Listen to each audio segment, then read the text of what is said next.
and Percy enjoy their work at the harbour, pulling and pushing trucks full of cargo to and from the quay. But one morning, the engines were exhausted. The harbour was busier than ever.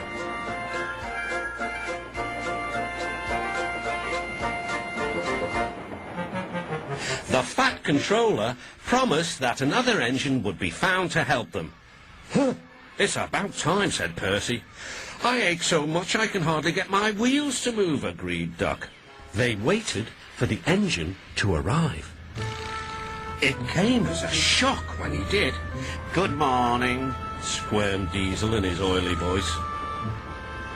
The two engines had not worked with Diesel for a long time. "What are you doing here?" gasped Duck. "Your worthy fat, Sir Topham Hatt sent me. I hope you are pleased to see me. I am to shunt some dreadfully tiresome trucks." "Shunt where?" said Percy suspiciously. "Where? Why, from here to there," purred Diesel, "and again from there to here. Easy, isn't it?" With that, Diesel, as if to make himself quite clear, bumped some trucks hard. "Woo!" screamed the trucks. "Grrr!" growled Diesel. Percy and Duck were horrified. They did not trust Diesel at all. They refused to work and would not leave their shed. The Fat Controller was enjoying his tea and ice bun when the telephone rang. "So there's trouble in the harbour yard? I'll be there right away." Diesel was working loudly and alone. Cargo lay on the quay. Ships and passengers were delayed. Everyone was complaining about the Fat Controller's railway. Percy and Duck were sulking in their shed. "What's all this?" demanded the Fat Controller. We're on strike, sir," said Percy. "Yes," added Duck. "Beg pardon, sir, but we won't work with Diesel, sir." Then, in a quiet, hurt voice, he added, "You said you'd sent him packing, sir." "I have to give Diesel a second chance. I am trying to help you by bringing Diesel here. Now you must help me. He was the only engine available." Percy and Duck went sadly back to work.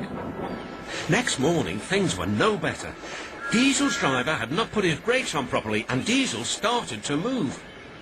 He went bump straight into Percy. Percy had an awful fright. "Wake up there, Percy," scowled Diesel. "You have work to do." He didn't even say he was sorry to Percy.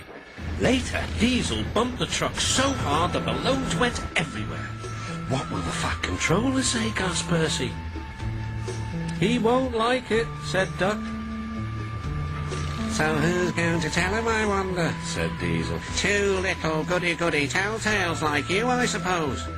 Percy and Duck did not want to be telltales, so they said nothing. Diesel, thinking he could get away with his bad behaviour, was ruder than ever. Next day, he was shunting trucks full of china clay. He banged the trucks hard into the buffers. The buffers weren't secure. The silly trucks were sunk. Soon, the Fat Controller heard the news. The trucks were hoisted safely from the sea, but the clay was lost. The Fat Controller spoke severely to Diesel. "Things worked much better here before you arrived. I shall not be inviting you back. Now, Duck and Percy, I hope you won't mind having to handle the work by yourselves again." "Oh, no, sir." "Yes, please, sir," replied the engines. Whistling cheerfully, they puffed back to work, while Diesel sulked slowly away.